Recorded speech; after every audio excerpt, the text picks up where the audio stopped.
kuasa ada di tengah ini. Kami bersyukur Tuhan. Terima kasih buat hadirat-Mu. Terima kasih Tuhan buat hadirat-Mu.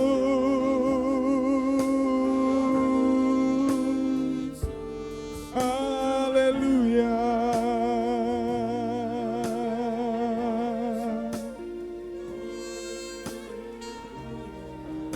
Terima kasih Tuhan, terima kasih Tuhan. Sungguh Tuhan Yesus, kami menikmati puji-pujian ini Tuhan Yesus. Pujian yang menyapa pagi hari ini kepadamu Tuhan. Engkaulah Tuhan satu-satunya, tidak ada yang lain Tuhan.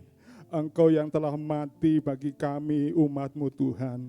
Kami sungguh bersyukur untuk keselamatan itu Tuhan Yesus. Kalau pagi hari ini Tuhan mau mengumpulkan kami, Tuhan masih memberi kesempatan kepada kami semua untuk kami boleh datang kepadamu Tuhan. Itu juga karena anugerah Tuhan yang kami terima pada hari ini. Sungguh Tuhan kami bersyukur. Sungguh Tuhan Engkau baik dalam kehidupan ini Tuhan Yesus Kristus. Tuhan, tiba saatnya bagi kami pada pagi menjelang siang hari ini Tuhan, kami akan mendengarkan firman Tuhan diberitakan. Tuhan, kami mau memberi hati kami untuk mendengarkan sabda firman-Mu. Engkau pakai hamba-Mu yang telah Engkau utus untuk menyampaikan firman Tuhan. Dan biarlah Tuhan Engkau berbicara melalui setiap hati anak-anak-Mu Tuhan dengan pertolongan Roh Kudus, supaya Tuhan menerjemahkan apa yang sudah hamba-Mu persiapkan ini Tuhan. Tuhan, kami menyerahkan pemberitaan firman-Mu hari ini di dalam nama Tuhan Yesus Kristus. Mari semua umat yang percaya katakan, amin. Tuhan Yesus memberkati. Silakan Bapak Ibu Saudara kasih semua duduk di tempat masing-masing. Puji Tuhan. Tuhan kita sungguh luar biasa. Amin Bapak Ibu. Pada pagi hari ini saya sekali lagi berterima kasih kepada Tuhan Yesus dan juga kepada Bapak Gembala, para staf pelayanan di tempat ini yang telah memberi kesempatan kepada saya untuk boleh melayani Bapak Ibu semua. Dan kami percaya Tuhan itu baik. Amin. Mari Bapak Ibu, beberapa menit ke depan kita akan mendengarkan firman Tuhan, dan biarlah firman Tuhan ini mencerahkan, menguatkan Bapak Ibu semua di dalam pengiringan Tuhan kepada Tuhan Yesus Kristus. Haleluya. Terima kasih, pelayanan sudah disiapkan. Pada pagi hari ini, saya akan menyampaikan renungan firman Tuhan sesuai dengan tema yang diberikan kepada Pak Gembala kepada saya. Temanya berjudul Tetaplah Berperang. Sama-sama katakan. Iya, tetaplah berperang. Wow. Kok judulnya berperang gitu saudara ya? Kok enggak yang lain gitu loh. Wah Pak Gembala mungkin tahu, wah Pak Bambang ini kan mantan seorang prajurit. Bagi Bapak Ibu yang baru mengenal saya memang mantan prajurit, baru saja purna tugas gitu Bapak Ibu ya. Jadi mungkin wah ini lebih tepat judul ini diberikan Pak Bambang aja lah gitu ya. Nah kalau lihat gambar prajurit yang diberikan kepada saya oleh Pak Gembala, nah di situ ada kelihatan 4 prajurit yang menggunakan senjata laras panjang. Berarti saya bisa perkirakan ini adalah perang dunia kedua atau perang modern Bapak Ibu ya. Padahal saya sudah menyiapkan itu layarnya itu tentara yang berpedang, itu berarti perang dunia pertama Bapak Ibu ya. Itu ada di dalam perang dunia pertama. Nah tapi yakinkanlah Bapak Ibu, sepanjang saya akan menyampaikan seri ini, Bapak Ibu enggak akan mendengarkan tentang teori perang, bagaimana berperang, strategi perang, enggak Bapak Ibu ya. Karena dasar apa yang akan sampaikan ini saya mengutip dari Roma 7 ayat 13 sampai dengan 26. Perikopnya berjudul Perjuangan Hukum Taurat dan Dosa. Itu satu perikop. Di perikop di sebelumnya ayat 1 sampai dengan 12 itu berjudul Arti Hukum Taurat gitu Bapak Ibu ya. Tapi sebelum kita mendengar atau membaca firman Tuhan, saya akan masuk dengan pembukaan prolog begitu Bapak Ibu ya. Tentang judul kita, Tetaplah Berperang. Berperang itu kalau saya cari di pencarian Google gitu ya, di Alkitab, itu akan muncul 286 kata atau ayat Bapak Ibu ya. berarti banyak sekali ya. Ternyata firman Tuhan ini bukan bicara tentang hal-hal yang damai-damai aja saudara ya, yang bersyukur aja, tapi perang juga dia ada di situ karena tertulis ada 286 ayat Bapak Ibu ya. Itu menunjukkan bahwa Tuhan juga nggak aneh dengan berperang ini Bapak Ibu ya. Nah puji Tuhan saudara ya, berperang itu memiliki kata dasar perang. Apa artinya perang? Saya sudah melihat di KBBI, perang arti yang pertama adalah permusuhan. Bisa permusuhan antar negara, antar bangsa, antar etnis, bahkan antar agama. Itu arti yang pertama. Arti yang kedua, perang itu berarti pertempuran besar.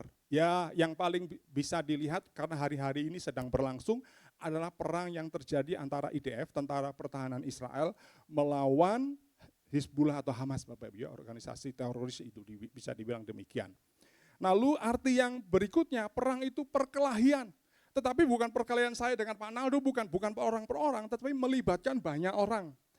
Perkelahian itu yang pernah terjadi, yang bisa Bapak Ibu ingat mungkin perkelahian antar suku Dayak melawan suku Madura di Kalimantan Tengah itu Bapak Ibu. Nah itu bisa dikatakan perkelahian cukup besar dan itu bisa dikategorikan juga sebagai perang.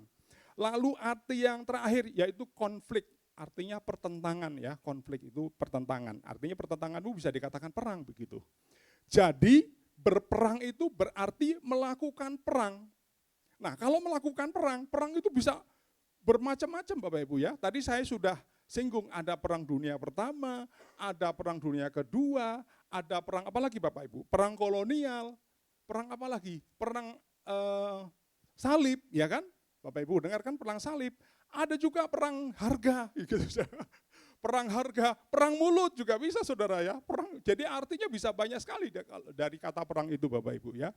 Tapi kalau dianalogikan ke dalam hal yang rohani, maka saya lebih tepat mengartikan berperang itu adalah berlawanan ya, perlawanan. Jadi tepalah seorang hamba Tuhan yang berkata begini, menjadi orang Kristen yang sesungguhnya itu sama dengan masuk medan perang atau masuk perang. Bapak Ibu mengerti ya? Dan dalam menjalani realita tersebut ada dua kemungkinan, yaitu orang itu akan menang lewat pertempuran itu atau kalah, itu saudara. Nah demikian juga saudara, firman yang akan kita baca tadi, nanti itu adalah hamba Tuhan yang bernama Paulus, dia sungguh-sungguh atau dia benar-benar masuk di dalam medan perang rohani. Nah kita akan baca ya, Bapak Ibu boleh menyimak, kalau enggak ada Alkitab atau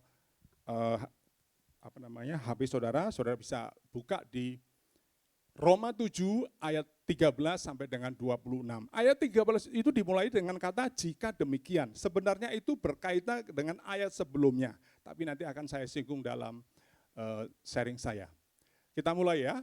Jika demikian, adakah yang baik itu menjadi kematian bagiku? Sekali-kali tidak.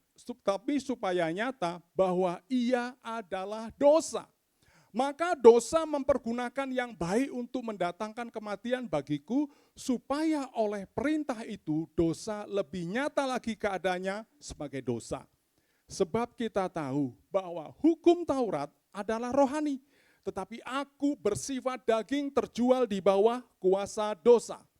Sebab apa yang aku perbuat, aku tidak tahu, karena bukan apa yang aku kehendaki yang aku perbuat, tetapi apa yang aku benci itulah yang aku perbuat. Jadi, jika aku perbuat apa yang tidak aku kehendaki, aku menyetujui bahwa hukum Taurat itu baik.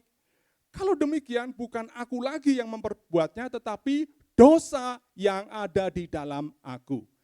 Sebab aku tahu bahwa di dalam aku, yaitu di dalam aku sebagai manusia, tidak ada sesuatu yang baik. Sebab kehendak memang ada di dalam aku, tetapi bukan hal berbuat apa yang baik.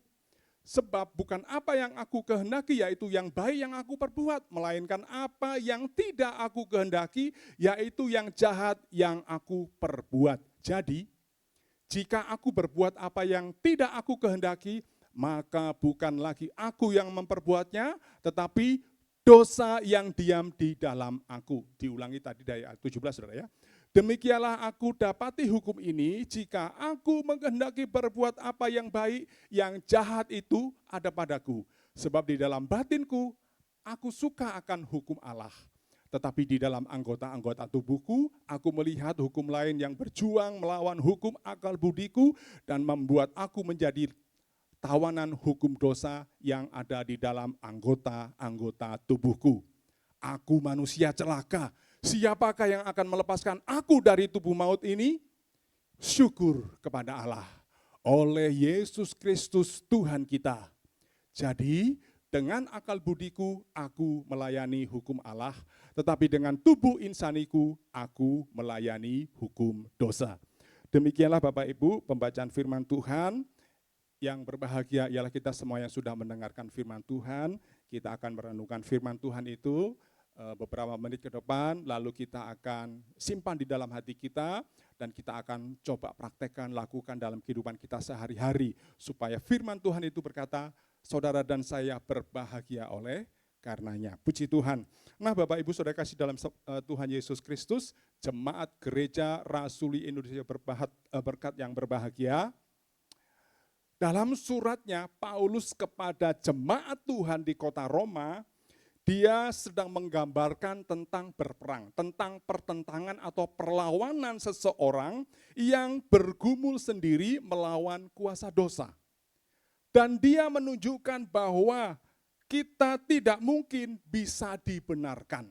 Kita tidak mungkin bisa dikuduskan dengan usaha kita sendiri melawan kuasa dosa ataupun melakukan kehendak atau perintah Tuhan. Enggak akan bisa, kata Paulus. Nah saudara, saya ingin menggambarkan lebih jelas tentang hal itu dengan suatu ilustrasi. Bapak Ibu mungkin pernah mendengar istilah atau yang namanya pertunjukan topeng monyet. Pernah dengar Bapak Ibu ya? Atau mungkin Bapak Ibu sudah pernah melihat pertunjukan itu Bapak Ibu ya, pertunjukan topeng monyet.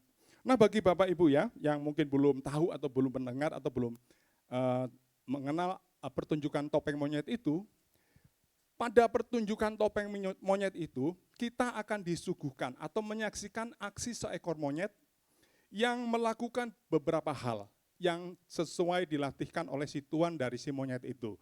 Mungkin dia akan melakukan seperti memainkan alat musik begitu Bapak Ibu ya. Tentu si pemilik monyet itu akan menyanyikan lagu-lagu yang mungkin lagu rock begitu kurang lebih supaya cocok ya temanya. Atau dia diperintah untuk melakukan egrang ya. Egrang yang ada di gambar yang kanan itu bawah ya Saudara ya. Egrang itu jalan pakai tongkat gitu Saudara. Saudara mungkin pernah ya, saya pernah itu enggak gampang ternyata Saudara ya. Atau dia akan mengendarai seperti sepeda motor balap, walaupun nggak ada mesinnya gitu Saudara ya. Dan dia akan berputar-putar di antara si penonton itu Bapak Ibu. Dan ketika orang melihat pertunjukan itu maka terkesan lucu, terkesan menghibur gitu loh Saudara ya. Wah bagus banget pertunjukan ini gitu Saudara ya. Tapi saudara-saudara yang kasih dalam Tuhan, apa maknanya? Saudara bisa merenungkan enggak? Bahwa sebenarnya di dalam kehidupan ini, kita semua bisa seperti monyet yang ada di dalam pertunjukan monyet itu, saudara. Loh, kok begitu Pak Bambang? Kenapa? Alasannya apa? Iya, ketika dosa menguasai kita, kita tidak bisa bertindak sendiri, saudara. Kita dikendalikan, kita ingin dipimpin dan diarahkan selalu untuk berbuat apa yang tidak kehendaki, yaitu dosa, yaitu keinginan jahat. Itu tadi disinggung di ayat 14 dan 15. Lalu Paulus menyadari akan hal itu. Karena ketika dia mau berbuat baik, kata dia justru yang terjadi, yang dilakukan adalah berbuat tidak baik. Ayat 19 sampai dengan 20. Sampai-sampai di dalam penjelasannya, Paulus mengatakan bahwa di dalam diri setiap manusia itu terjadi pertentangan, yaitu antara keinginan roh dan keinginan daging. Karena apa saudara? Karena Paulus menyebut dirinya sendiri sebagai manusia celaka yang terkurung di dalam tubuhnya yang fana itu. Yang senantiasa selalu didorong, dipimpin untuk melakukan apa yang jahat, apa yang menuju akhirnya kepada maut. Ayat 24 saudara, ya, ayat 24. Ya, tinggal 2 ayat lagi, 25 dan 25 akan saya singgung nanti saudara. Nah di dalam pembahasan ini saudara, saya mau mengambil 2 poin saja. Yang pertama, saya beri judul bergumul melawan kuasa dosa. Sama-sama katakan, 1, 2, 3. Kuasa dosa, iya. Bergumul melawan kuasa dosa. Nah saudaraku ya, saudara, kalau kita mau jujur saudara ya, apa atau ada dua pilihan, mana yang lebih kuat pengaruhnya atau tarikannya terhadap diri manusia. Yang pertama bisa saya katakan, saudara akan pergi santai-santai, kongko-kongko dengan teman-teman di rumah atau pergi ke tempat manapun yang bisa disukai. Atau pilihan yang kedua, saudara datang ke persekutuan-persekutuan peribadatan, artinya saudara datang beribadah. Kalau saudara ditanya, Pak hari ini saya buktinya ada di gereja, ya mungkin karena saudara tahu hari Minggu memang harus beribadah, tapi hari-hari lain bagaimana saudara ya? Apabila gereja ini memprogram, aduh mari kita doa malam, mari kita ada pertemuan di gereja. Nah, mana yang lebih kuat tarikannya? Mana yang lebih kuat pengaruhnya? Saudara, saya pikir saudara nggak harus menjawab, saudara pasti setuju dengan apa pendapat saya. Semua kita manusia setuju bahwa pilihan yang pertama untuk pergi santai-santai, kongko-kongko dengan teman-teman, itu kelihatannya adalah tawaran yang lebih menarik saudara, ketimbang pergi datang persekutuan-persekutuan peribadatan atau beribadah saudara. Ya saudara, saya nggak pikir harus setuju apa enggak, tapi saya pikir hati saudara dan saya pun akan setuju untuk memilih hal itu. Oke Pak Bambang, nggak enak pilihannya. Kalau gitu pilihan yang berikutnya saudara, mana yang lebih kuat pengaruhnya dalam diri saudara? Saudara duduk berjam-jam di hadapan komputer saudara, menikmati Facebook, mungkin buka TikTok, atau mungkin YouTube, atau WA saudara, atau pilihannya saudara duduk berjam-jam, beribadah, mendengarkan firman Tuhan. Saya tahu jawabannya Pak. Saya pikir saya juga, walaupun saudara nggak mengatakan, pasti saudara juga setuju. Ternyata opsi yang pertama itu lebih menarik saudara, ketimbang opsi yang kedua.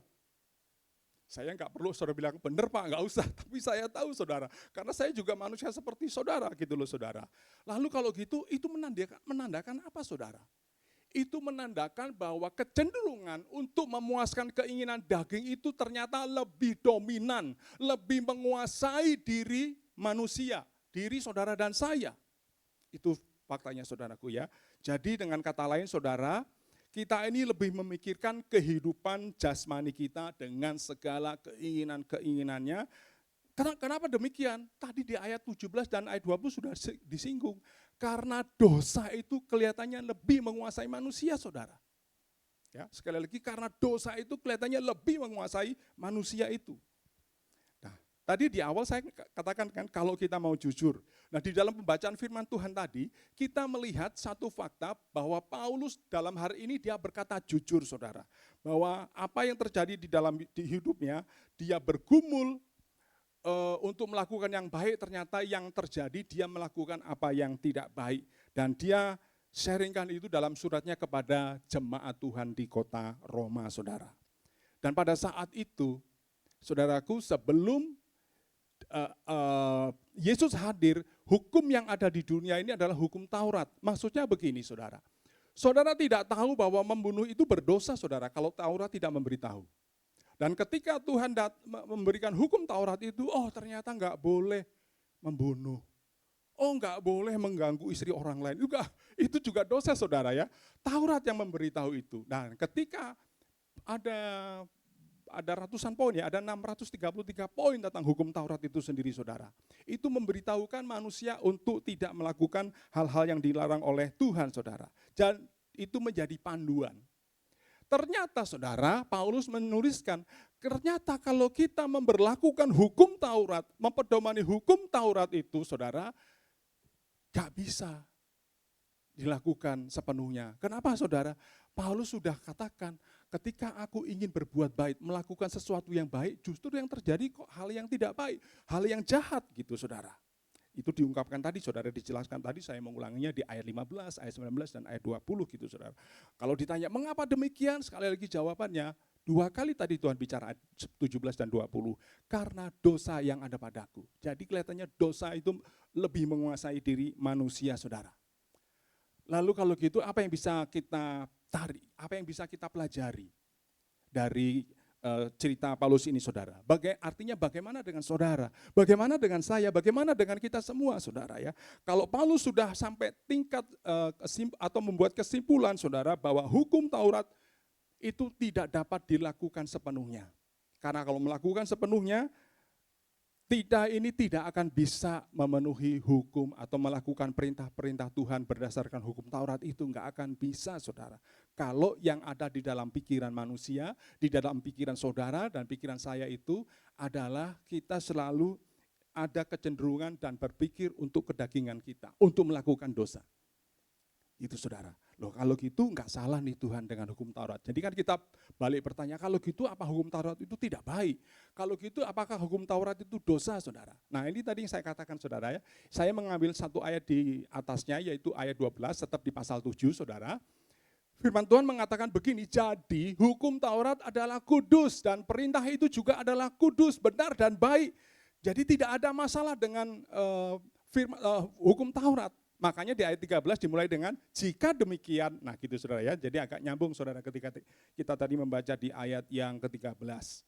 Jadi masalahnya ternyata manusia yang dikuasai oleh dosa, itu yang tidak bisa atau tidak mampu untuk melakukan hal yang baik. Yang terjadi justru dia melakukan hal-hal yang jahat karena keinginannya selalu untuk memenuhi kesenangan jasmani dan segala keinginan daging saudara. Itu dijelaskan sekali oleh Paulus saudara. Jadi dengan lain kalau manusia itu hanya berpikir dan kecenderungannya untuk melakukan atau memikirkan hal-hal yang jahat saja saudara, maka tentu saja keinginan untuk berbuat baik itu menjadi sulit, menjadi terhalang gitu saudara. Dan itu adalah realitasnya sebagai manusia. Tanpa atau intinya enggak dikecualikan, siapakah manusia itu? Apakah dia orang percaya atau yang mengaku yang menyebut dirinya orang percaya atau orang yang belum percaya saudara? Ternyata bahwa firman Tuhan melalui Paulus tadi menegaskan ternyata manusia kita ini tetap ada kecenderungan, keinginan untuk selalu memilih menyenangkan keinginan daging kita saudara. Ya saudara harus sadari dan akui. Sehingga kalau itu yang terjadi pada saudara dan saya, maka ciri-ciri kekristenan itu makin lama makin pudar saudara. Pada awalnya saudara begitu mengasihi Tuhan, begitu menggebu-gebu untuk Tuhan, kasih saudara luar biasa kepada Tuhan. Tapi akhirnya ujung-ujungnya karena pudar, kasih saudara makin pudar. Ya sudah kan saya dulu udah lama saya melayani gantian deh, mundur mungkin lemes saudara ya. Enggak saudara ya, pagi hari ini kita diingatkan untuk kita tetap bersemangat buat Tuhan saudara. Yang lebih cilaka lagi itu begini saudara, manakala orang percaya itu dia berbuat kesalahan atau dia melakukan dosa, yang terjadi padanya dia selalu mencari dalih-dalih supaya ada pembenaran terhadap apa yang dilakukannya saudara. Itu lebih celaka lagi kan saudara. Saya punya ilustrasi tentang hal itu. Begini ceritanya saudara ya. Ada seorang bapak pendeta yang mau berkunjung membesuk ke jemaatnya yang sudah lansia, ibu lansia gitu saudara ya. Tentang besuk, jadi saya teringat beberapa waktu yang lalu Pak Gembala, Pak Horas, dan Bu Emi, Tina dan Bu Novi itu juga besuk ke saya saudara ya, kan saya sempat sakit gitu saudara, 5 bulan saya sakit, puji Tuhan kalau hari ini saya bisa berdiri di depan saudara, saat itu sebelum waktu sakit itu saya lumpuh saudara, saya nggak bisa berdiri, saya nggak bisa berjalan, boro-boro berjalan, berdirinya nggak bisa saudara ya, tapi anugerah Tuhan saya bisa berdiri lagi, bahkan puji Tuhan boleh melayani lagi gitu saudara ya, puji Tuhan saudara ya. Nah Bapak Pendeta ini datang setelah menyetujui waktunya, akhirnya Bapak Pendeta ini datang kepada Ibu lansia tadi, lalu bercakap-cakap tentang bagaimana Ibu lansia ini dalam pelayanannya begitu saudara. Di akhir dari pertemuan itu Bapak Pendeta ini berkata begini, Ibu izinkan saya mau berdoa untuk Ibu. Tentu saja saudara, enggak ada yang menolak bukan?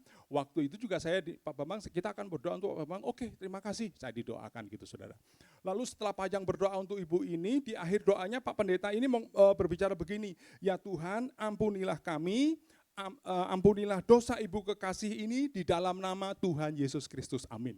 Saudara saya pikir enggak ada yang salah bukan saudara dengan doa dari Pak Pendeta ini, bahkan akhir dari doa Pak Pendeta ini gitu kan saudara. Tapi ibu ini protes saudara. Pak Pendeta, sepanjang tadi saya menunggu Bapak datang ke rumah saya ini belum bertemu dengan orang lain. Saya tidak bertemu dengan satupun orang dan saya hanya bersih-bersih ringan aja di ruangan ini. Jadi tadi waktu Bapak berdoa kepada saya untuk saya diampuni dosa apa yang saya lakukan? Saya kan nggak berbuat apa-apa Pak. Itu saudara. Saudara, apakah pertanyaannya ini benar? Apakah protes dari ibu lansia ini benar saudara?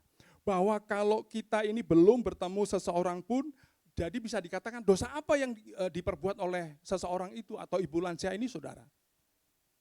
Kira-kira saudara sedang menjawab, dosa apa ya? Mungkin kita tunggu aja kelanjutannya Pak Bambang ngomong apa, mungkin gitu saudara ya. Pak Pendeta ini menjawab berdasarkan firman Tuhan saudara. Lalu dia berkata begini, justru karena ibu tidak pergi kemana-mana, tidak keluar, diam di tempat, ibu telah berdosa. Loh, pertanyaannya dosa apa? Gitu kan saudara ya. Mungkin saudara juga sedang berpikir, dosa apa ini kira-kira penjelasannya, kan begitu. Nah, Pak Pendeta ini juga tentunya berkata berdasarkan firman Tuhan saudara.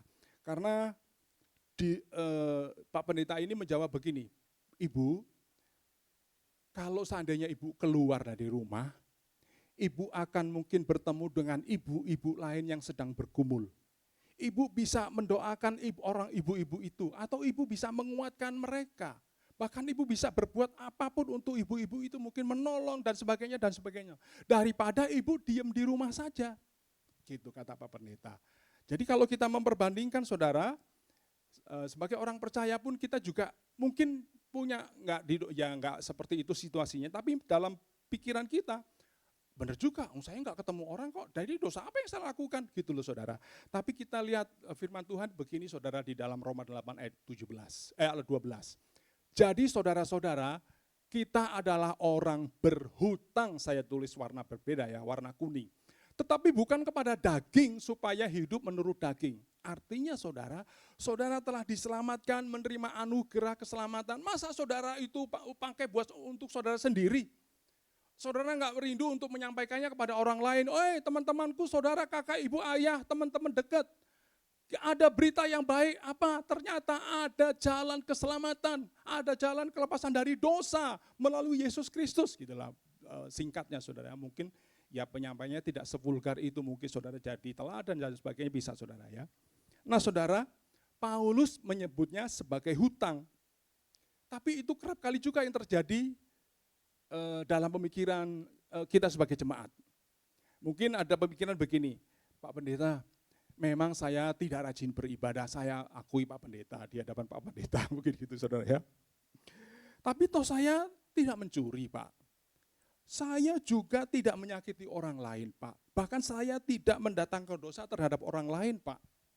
Jadi di mana dosanya? Nah itu saudara ya, itu harus kita renungkan saudara. Padahal yang lebih bijaksana ini kalau kita datang kepada Tuhan penuh dengan kerendahan hati kita dan kita akan menyadari bahwa siapakah diri kita ini di hadapan Tuhan. Kalau kita menyadari siapakah kita di hadapan Tuhan saudara, maka kita akan tumbuh perasaan atau rasa ketergantungan kepada Tuhan. Dan Tuhan sudah memberikan perumpamaan itu tentang ranting dan pohon saudara. Ranting tidak mungkin akan tumbuh menghasilkan buah kalau dia tidak nempel pada pohon. Begitu saudara, itu perumpamaan yang bagus saudara ya, untuk kita jadi bahan renungan kita semua saudara. Jadi saudara, kalau kita hanya menganggap diri benar karena melakukan hukum Taurat, maka hal itu akan membuat si manusia itu cenderung untuk berpikir bagi dirinya sendiri. Kenapa begitu? Karena dia selalu berupaya bagaimana caranya untuk bisa melakukan hukum Taurat itu dengan sempurna. Nah kalau itu yang terjadi dalam pikiran manusia, buat orang yang belum percaya kepada Tuhan, berarti dengan kata lain kita bisa berbicara orang itu tidak membutuhkan Tuhan. Bagi orang yang percaya, yang menyebut diri sudah percaya kepada Tuhan Yesus, maka berarti dia tidak membutuhkan korban Yesus di atas kayu salib Tuhan. Itu saudara, itu tidak ada artinya. Karena dia beranggapan, toh saya bisa melakukan hukum Taurat. Gitu saudara ya. Wow, puji Tuhan. Dan Paulus menyadari saudara, sehingga baginya bahwa kalau menganggap diri benar karena hukum Taurat atau karena melakukan hukum Taurat saudara, dia katakan itu tidak mungkin. Kita tidak akan mungkin dibenarkan atau mendapatkan pengudusan dengan usaha kita sendiri untuk mendapatkan atau untuk melawan kuasa dosa atau untuk melakukan perintah-perintah Tuhan saudara. Sampai di situ saudara, renungan bagian pertama tentang bergumul melawan kuasa dosa. Di akhir renungan ini saya mengambil quote dari D.L. Moody saudara. Dia katakan begini saudara, balik ya. Di D.L. Moody berkata begini, apa yang membuat laut mati menjadi mati? Lalu dia begini, karena ia, maksudnya laut mati, terus sepanjang waktu menerima tidak pernah memberikan apa-apa saudara. Kalau itu dianalogikan kepada hal yang rohani, mengapa banyak orang Kristen yang dingin? Lalu jawabannya karena mereka sepanjang waktu hanya bisa menerima aja, nggak pernah memberikan apa-apa saudara. Jadi itu kiranya menjadi perenungan untuk saudara dan saya. Saya bersyukur kalau waktu besok itu akhirnya saya diskusi dan salah satunya saya dengar dari Ibu Novi, Pak Bambang, memang sih saya nggak bisa menyanyi kata dia. Mungkin jangankan menyanyi Pak, ngomong aja saya mungkin fales Pak gitu. Enggak ya, saya tambahin itu Bu Novi ya. Maaf, enggak gitu dia enggak ngomong enggak gitu saudara ya. Tapi saya bersyukur saya mau melayani apa saja yang bisa saya lakukan. Akhirnya Ibu Novi mau bergabung untuk besuk saudara. Dan itu syukur saudara. Bagi saudara yang lain, mari saudara. Bukan itu saja masih bisa yang Bapak Ibu bisa lakukan. Mungkin berdoa, mungkin memberikan waktu dan tenaga, apa saja saudara. Untuk saudara ini bekerja buat Tuhan. Dan saya percaya ada upah yang menanti. Amin saudara. Tidak usah ingin dapat pujian dari Bapak Gembala atau yang lain, enggak usah saudara. Karena apa yang saudara lakukan, orang kita memberi air putih saja kepada tamu yang jelas-jelas anak Tuhan, Tuhan bilang, aku tidak akan melupakan upah jerih usahamu. Bayangin saudara, apa sih artinya saudara air putih secangkir diberikan kepada hamba Tuhan gitu saudara.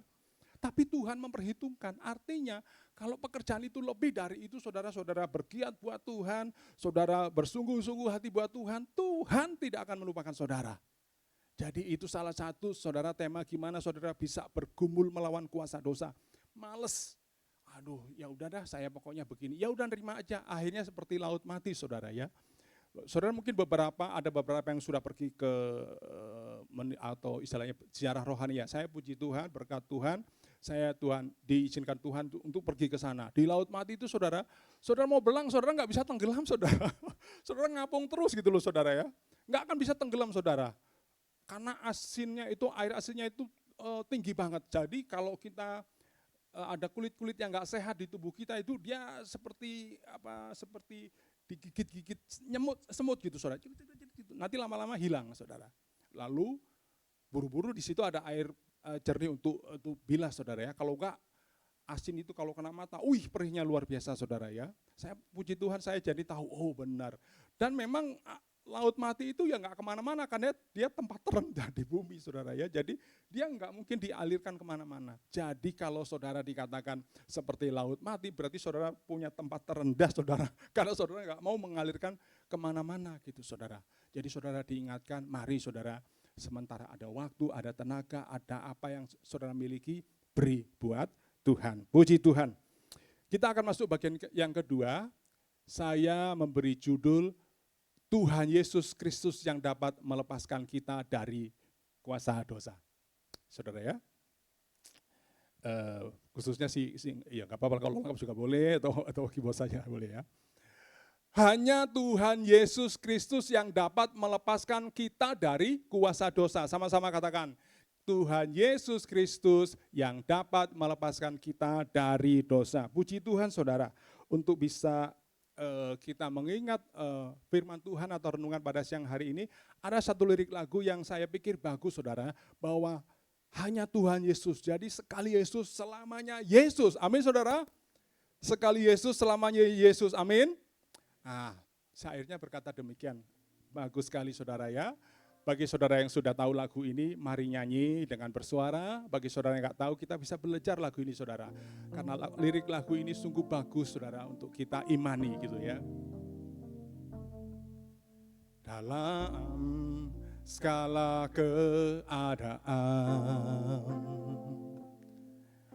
waktu berlimpah maupun kurang, tetap Yesus yang mempesona hatiku. Dia beri damai dan kesempatan baru di setiap musim kehidupan. Waktu ku kuat maupun lemah, tetap Yesus yang mempesona hatiku. Dia beri hidup dan kesempatan baru. Sekali Yesus, selamanya Yesus. Harapanku tak akan hilang, karena kasih-Nya sekarang ku ada. Oh Yesusku, ku cinta Kau selamanya. Di setiap musim kehidupan, mari saudara boleh memuji Tuhan. Di setiap musim kehidupan, waktu ku kuat maupun lemah, tetap Yesus yang mempesona hatiku. Oh, Dia beri hidupnya, Dia beri hidup dan kesempatan baru. Sekali Yesus, selamanya Yesus. Harapanku tak akan hilang, karena kasih-Nya sekarang ku ada. Oh Yesusku, ku cinta Kau. Nyanyi lebih kuat sekali. Yesus, tetap Yesus. Yesus, selamanya Yesus. Harapanku tak akan hilang, karena kasih-Nya sekarang ku ada. Oh Yesusku, ku cinta Kau karena kasih-Nya, karena kasih-Nya sekarang ku ada. Oh Yesusku, ku cinta Kau karena kasih Tuhan, karena kasih-Nya sekarang ku ada. Oh Yesusku, ku cinta Kau selamanya. Tepuk tangan buat Tuhan kita Yesus Kristus yang sudah mengasihi kita semua. Bapak Ibu, saudara-saudara dikasih dalam Tuhan, kembali kita ke topik kita yang kedua. Hanya Tuhan Yesus Kristus yang dapat melepaskan kita dari kuasa dosa. Tanpa Yesus datang ke dunia, tanpa Yesus hadir ke dalam dunia ini saudara untuk mati menggantikan saudara dan saya, maka tidak ada seorang pun yang bisa hidup merdeka dari dosa saudara. Karena ketika manusia itu hidup di dalam dosa, dia akan selalu terikat oleh yang namanya hukum Taurat. Itu saudara. Oleh karena itu saudara, kita ini patut sekali bersyukur dan berterima kasih dalam kehidupan kita ini setiap hari saudara kepada Tuhan. Karena Dia itu rela mati buat saudara dan saya saudara. Kalau saudara mau merenungkan itu pasti saudara merasakan rasa yang luar biasa bersyukur kepada Tuhan. Kalau enggak saudara akan hilang selama-lamanya di dalam kematian yang abadi saudara.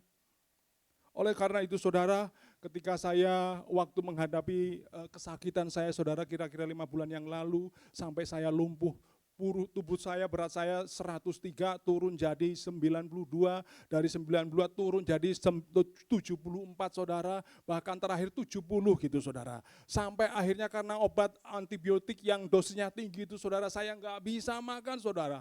Karena itu jadi saya turun drastis banget gitu saudara.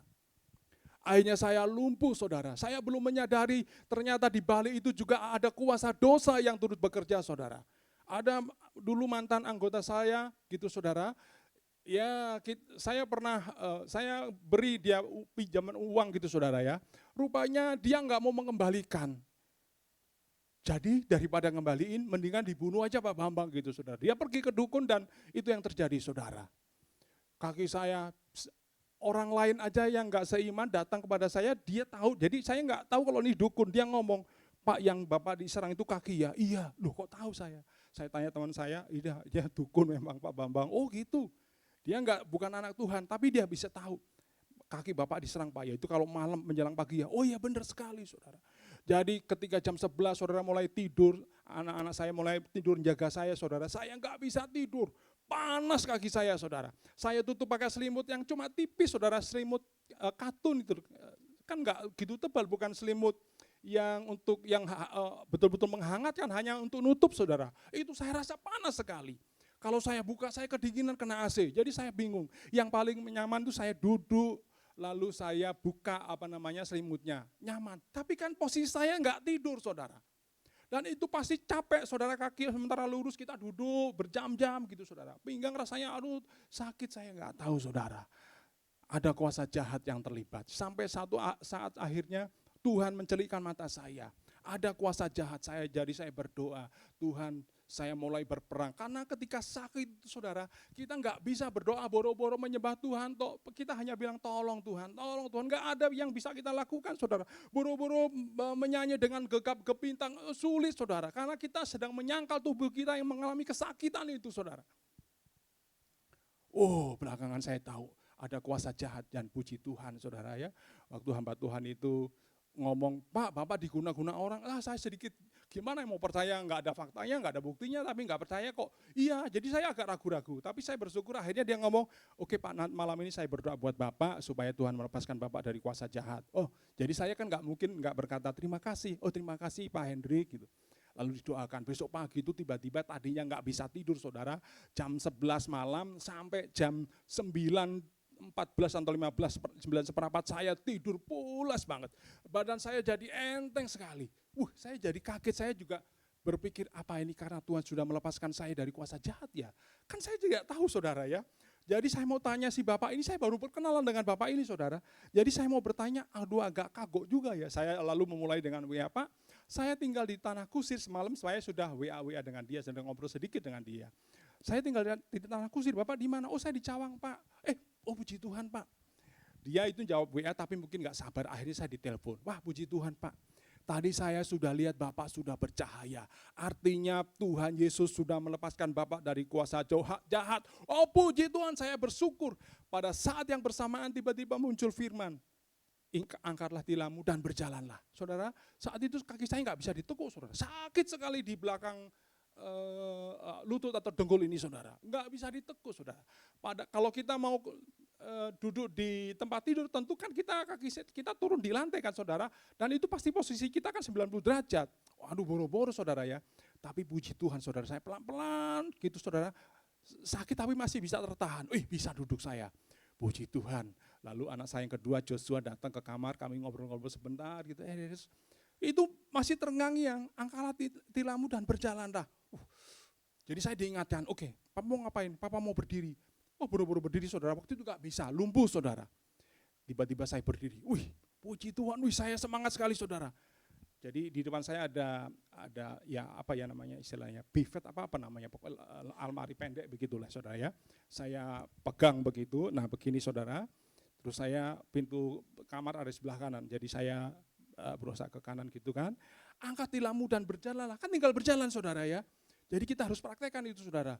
Dan saya berjalan, tapi sambil merintahkan kaki, melangkah, melangkah, pelan-pelan saudara. Ini enggak pede berdirinya saudara, kayak nggak nyaman gitu. Jadi saya pegangan itu laci ya, istilahnya laci. Melangkah, bro.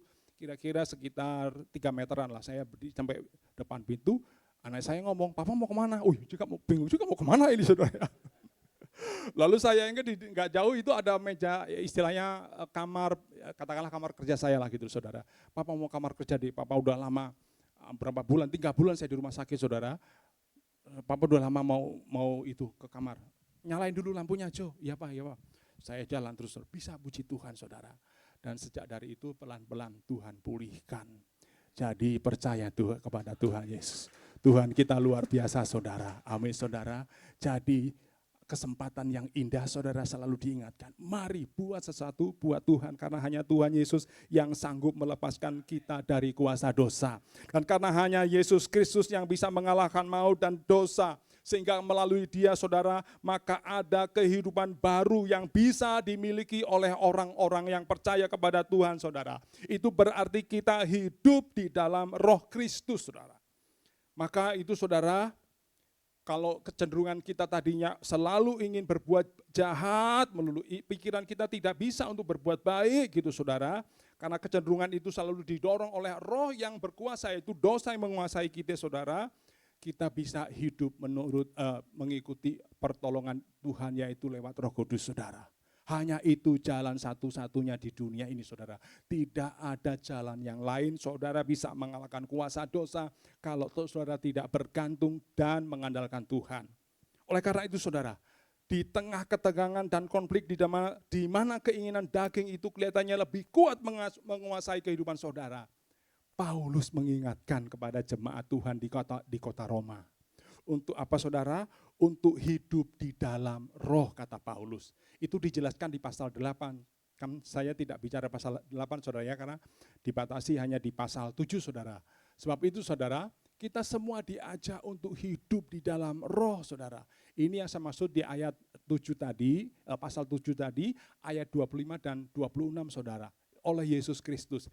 Itu berarti kita hidup yang menempatkan Kristus itu memerintah di dalam hidup kita. Artinya apa? Kalau kita menempatkan Kristus Yesus memerintah dalam hidup kita, itu berarti kita harus tunduk. Kita harus menaklukkan diri kita dan hidup kita itu di dalam Kristus. Amin, saudara. Puji Tuhan, saudara, ya. Saya tidak menjelaskan lebih jauh tentang pasal 8 ini karena saya hanya menyinggung saja, karena itu ada di ayat 25 dan 26, saudara. Wow, luar biasa, saudara. Jadi dengan demikian, saudara, kecenderungan kita, saudara, kalau kita hidup di dalam roh, saudara, yang akan terjadi, maka kita ini akan menjalani hidup sebagai orang Kristen yang hidup di dalam roh. Artinya apa, saudara? Artinya hidup di dalam roh itu berarti kita menanggalkan pikiran kita menanggalkan atau mematikan pikiran-pikiran kita, dan kita selalu berorientasi untuk memikirkan hal-hal yang dari Tuhan, saudara. Sebab itu jangan sampai situasi itu terputus, saudara. Oleh kesibukan saudara, oleh banyak hal dalam hidup saudara. Saudara harus sederhanakan hidup saudara, supaya saudara bisa konsentrasi dan fokus pada Tuhan Yesus. Tadi di awal khotbah saya masih mengingatkan saudara, mana yang lebih kuat tarikannya, mana yang lebih kuat pengaruhnya, antara kita ini berpikir untuk kepentingan kedagingan kita, saudara, atau kita mengarahkan pikiran kita ini dan berorientasi kita kepada Tuhan. Dan kita tadi sudah tahu, sudah dijelaskan bahwa manusia ternyata enggak bisa karena ada dosa yang lebih menguasai diri manusia di dalam kehidupannya. Sebab itu, saudara, pada hari ini saudara diingatkan melalui firman Tuhan ini, saudara, untuk mengajak saudara untuk menjalani kehidupan yang selalu berorientasi pada kehidupan di dalam Roh Kristus. Dan itu menjadi perjuangan bukan buat saudara sebagai jemaat saja, bagi hamba-hamba Tuhan juga sama, saudara. Itu menjadi perjuangan untuk dia hidup dan tunduk di bawah Roh Kudus. Tapi sepanjang kita terus mengandalkan Tuhan, menempatkan Dia memimpin hidup kita ini, saudara, kita mau dipimpin dan dituntun oleh Roh Kudus, saudara, maka kita akan memiliki cara memandang hidup ini dengan cara yang berbeda, saudara. Kita akan memandang bahwa kita bisa membedakan mana hidup yang lebih utama di dalam hidup ini. Atau kita akan membuat perbedaan atau memilih mana sifatnya hal-hal yang hanya sementara di dalam hidup ini. Saudara bisa pilahkan, ini bukan utama, ini yang utama, ini hanya sementara saja, saya bisa tangguhkan gitu saudara. Itu ketika saudara hidup di bawah atau dipimpin oleh Roh Kudus. Jadi kita bisa membedakan saudara, karena hidup di dalam Roh Kudus itu yang akan terus membuat kita menyadari siapa kita ini di hadapan Tuhan. Kalau sampai taraf pemahaman kita mengetahui dan memahami siapa kita di hadapan Tuhan, maka yang terjadi adalah rasa ketergantungan kita kepada Tuhan, saudara. Ya saudara, karena apa saudara? Karena hidup di dalam Roh itu adalah hidup yang terang. Artinya hidup di dalam terang karena firman Tuhan, saudara ya.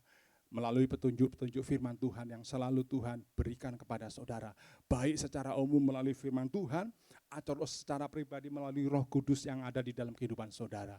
Hidup dalam Roh Kristus adalah hidup yang mengarahkan pikiran-pikiran kita kepada Yesus Kristus gitu saudara ya. Jadi pikiran kita selalu dibawa untuk memikirkan hal-hal yang di atas, yang mulia gitu saudara ya. Kita enggak terbawa dan mudah terpengaruh oleh hal-hal yang duniawi kan gitu saudara. Seringkali teman-teman kita yang dekat malah mengajak hal-hal untuk berbuat yang kurang baik saudara. Tapi saudara bisa membedakan, enggak bisa, ini enggak memuliakan Tuhan. Saya anak Tuhan, saya enggak mau. Mungkin saudara bisa minta maaf atau tidak mau ikut di dalam kegiatan itu dan sebagainya gitu saudara. Dan hidup di dalam Roh Kristus itu adalah hidup yang diperdamaikan saudara. Artinya saudara berdamai dengan Tuhan. Tuhan itu menjadi sahabat saudara. Waduh, sungguh menyenangkan saudara punya sahabat yang begitu mengerti kita saudara ya. Dalam keadaan situasi yang apapun, kesusahan yang saudara hadapi, ada sahabat yang betul-betul memahami kita, itu sungguh melegakan saudara. Sungguh menyenangkan saudara. Wow, dikala ada kesulitan, tiba-tiba datang sahabat yang menolong. Waduh, luar biasa, itu seperti air yang sejuk gitu saudara ya. Jadi dengan kata lain saudara, hidup di dalam Roh adalah hidup yang menanggalkan pikiran-pikiran kita yang hanya mementingkan sifatnya yang jasmania saja. Lalu kita berubah orientasi kita untuk hidup di dalam Roh Tuhan Yesus Kristus. Itu semua ada di pasal 8 saudara. Mengakhiri renungan pada pagi hari ini saudara, sebagai penutup saudara, boleh singer, worship leader, singer, boleh musik juga boleh menempatkan diri saudara. Firman Tuhan pada perikop firman Tuhan pada hari ini saudara tentang tetaplah berperang ini saudara. Roma 7 ayat 13 ini saudara. Paulus menggambarkan bahwa ada seseorang yang mau mencoba untuk memenuhi tantangan dosa atau tantangan hukum Taurat itu saudara. Dengan kekuatannya sendiri ternyata itu akan gagal total, tidak akan pernah berhasil. Hukum Taurat bukan masalah yang utama, tetapi yang sebaliknya terjadi adalah karena manusia itu sendiri yang kelihatannya lebih dikuasai oleh dosa saudara. Padahal sesungguhnya kita semuanya harus bersandar hanya kepada anugerah Tuhan. Sehingga di dalam pergumulan kita melawan dosa ataupun kita melakukan perintah-perintah Tuhan itu saudara, kita hanya bisa mengandalkan Tuhan Yesus saja saudara.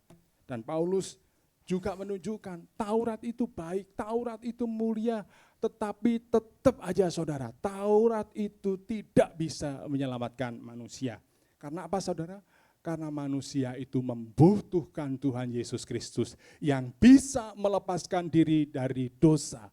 Hanya Yesus yang bisa melepaskan manusia itu dari kutuk dosa. Amin saudara? Puji Tuhan. Memang berita Injil saudara selalu mengatakan ada kemenangan dari dosa, ada kemenangan dari kebencian, ada kemenangan dari kematian, bahkan dari kejahatan saudara.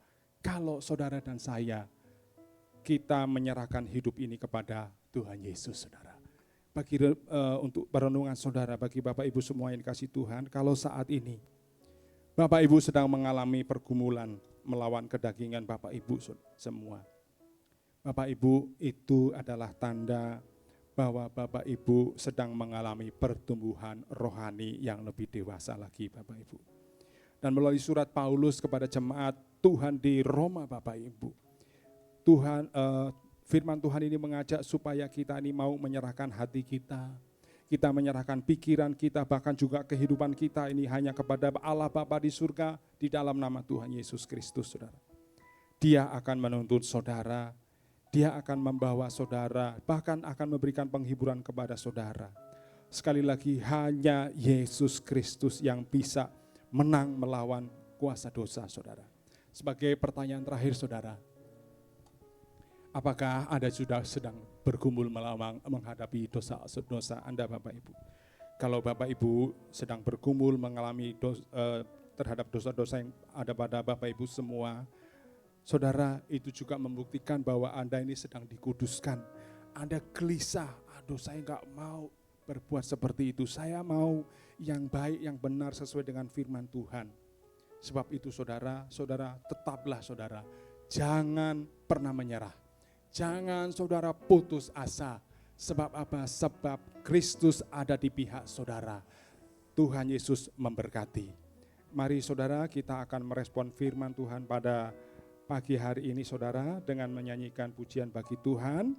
Tadi kita sudah berikan puji-pujian kepada Tuhan, lalu Tuhan juga sudah memberikan firman-Nya kepada kita pada pagi hari ini. Jadi saatnya kita memberi semua yang berharga pada hidup kita ini, semua yang mulia, bahkan yang terbaik di dalam hidup kita ini, hanya kepada Tuhan Yesus Kristus. Haleluya.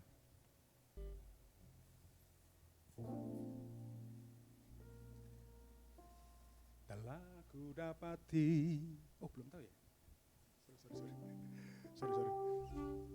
Sorry mas. Iya. Hanya kasih Tuhan saudara ya, sebab itu Tuhan Yesus sendiri telah belikan nyawanya. Masa kita tidak bisa membalas kebaikan Tuhan itu saudara, melalui hidup kita, melalui apa yang bisa kita lakukan dalam hidup ini. Tuhan Yesus, haleluya, puji Tuhan. Telah ku dapati kasih yang sejati, mampu mengubahkan hatiku. Kasih yang kau beri jauh melebihi segalanya di dalam hidupku. Ku berikan semua yang berharga, semua yang mulia, semua yang terbaik dari hidupku. Hanyalah bagimu, hanyalah untukmu, hanyalah bagi kemuliaan-Mu.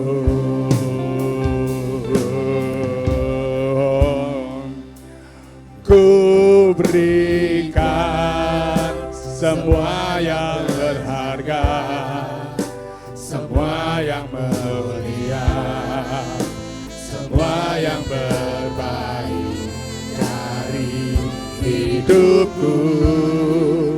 Hanyalah hanyalah bagimu Tuhan, hanyalah bagi kemuliaan-Mu. Katakan, aku punya Tuhan yang besar.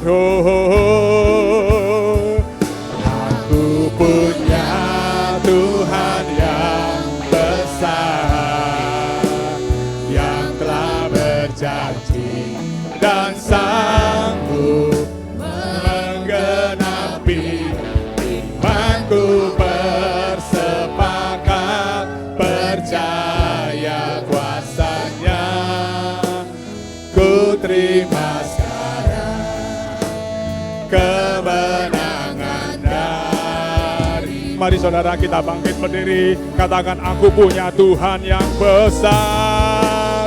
Aku punya Tuhan yang besar, yang telah berjanji dan sanggup menggenapi imanku. Bersepakat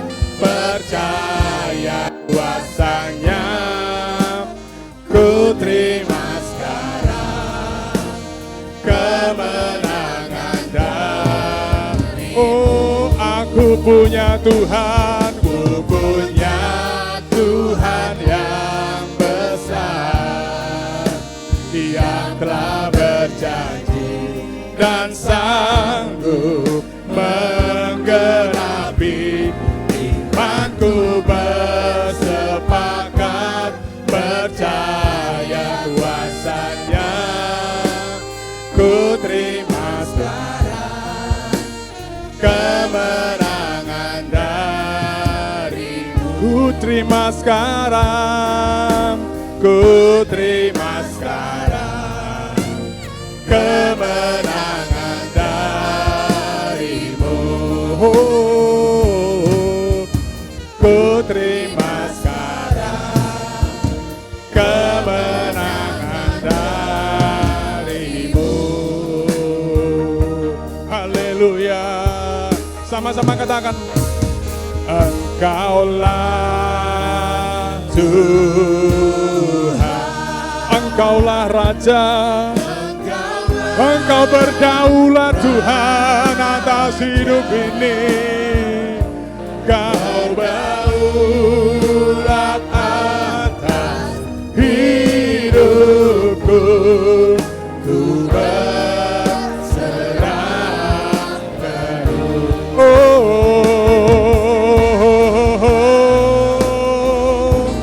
Engkaulah Tuhan,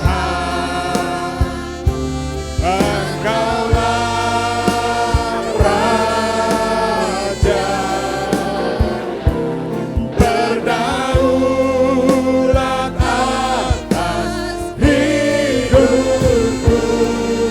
Ku berserah penuh. Berdaulat, berdaulat atas hidupku.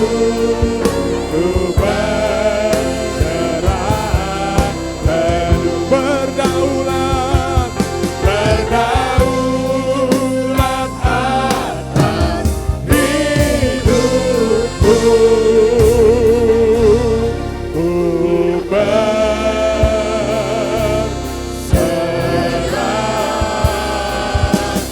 penuh. Haleluya, haleluya, haleluya.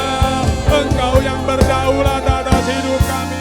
Engkau luar biasa, Engkau ajaib, Engkau mulia, Engkau besar. Engkaulah Yesus Kristus Tuhan kami. Haleluya, haleluya, haleluya, haleluya.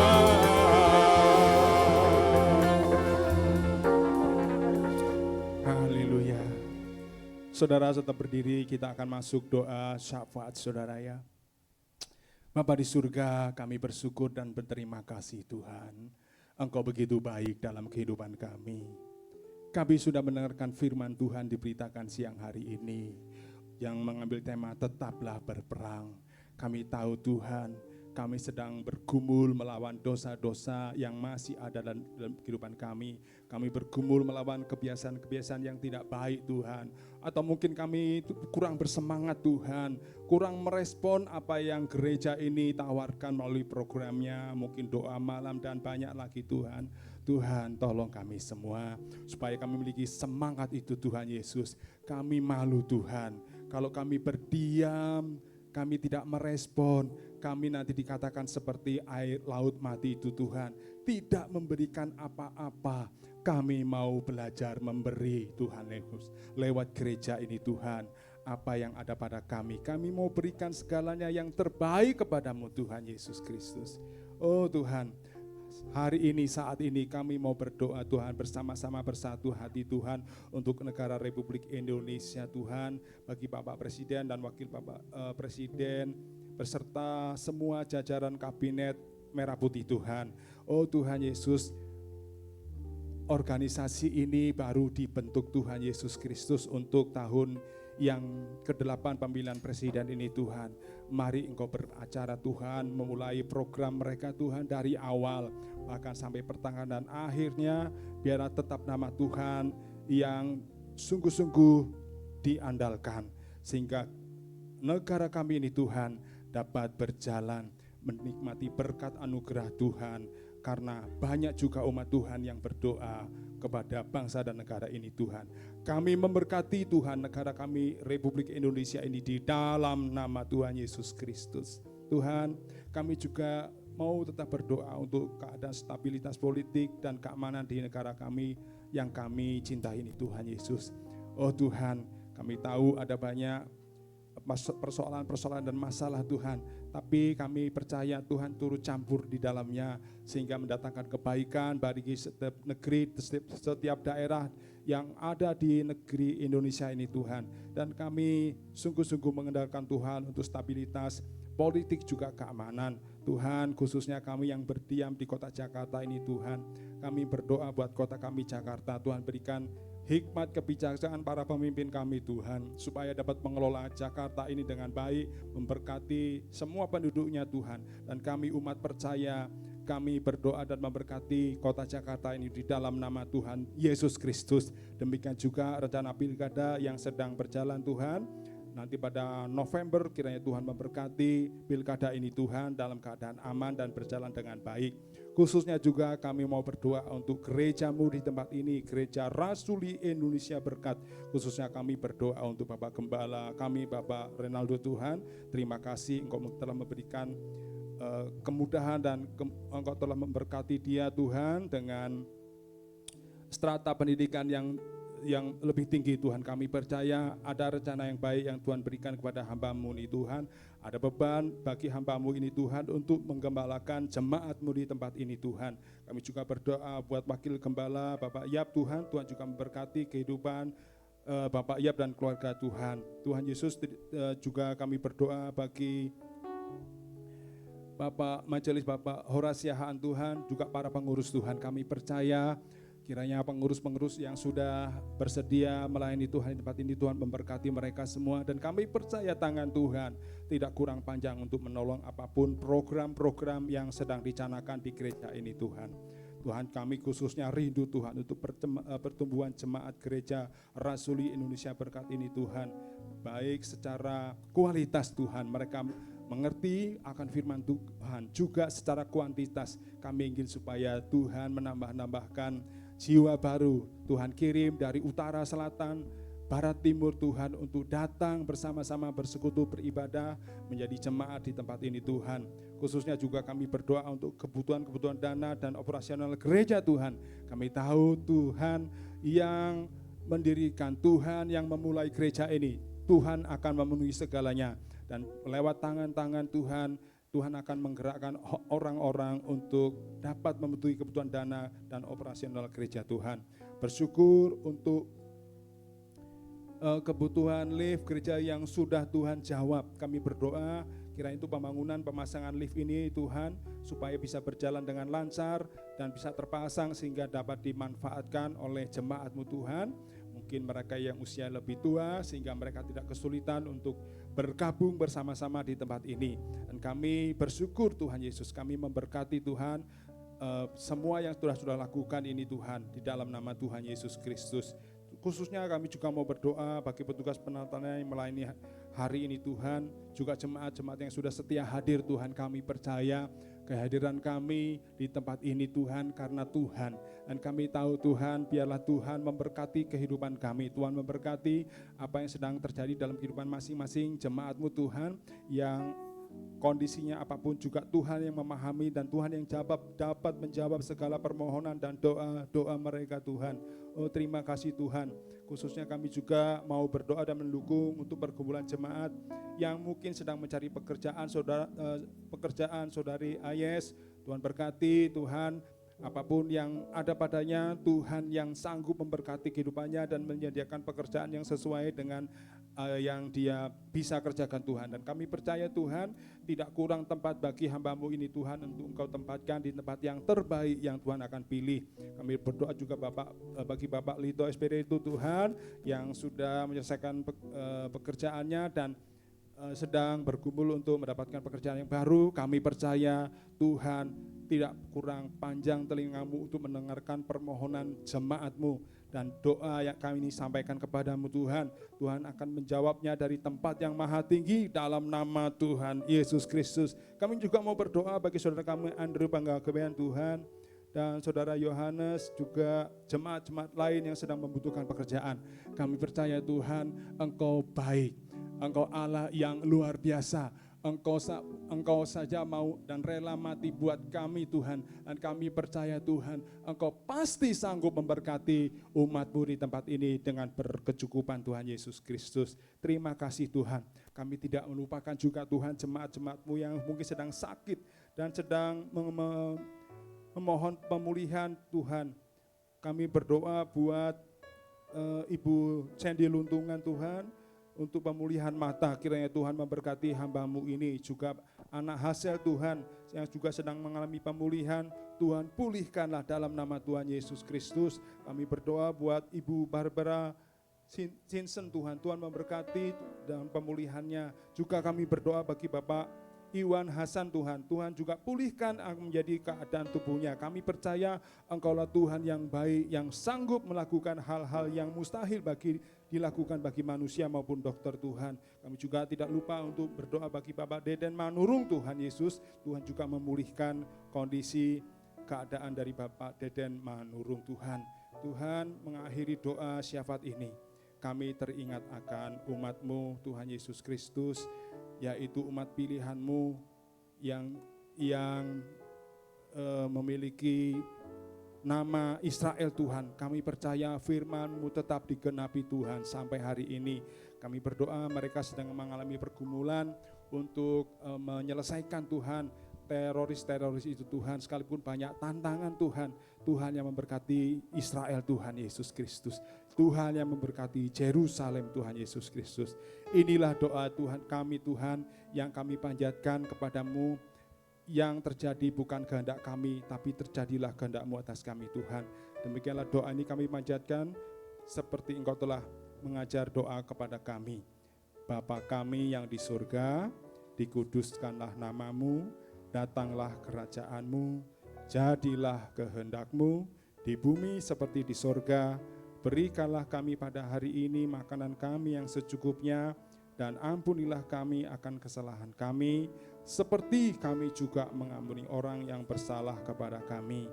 Dan janganlah membawa kami ke dalam pencobaan, tetapi lepaskanlah kami daripada yang jahat. Karena Engkaulah yang punya kerajaan dan kuasa dan kemuliaan sampai selama-lamanya. Sama-sama katakan amin. Silahkan duduk, saya serahkan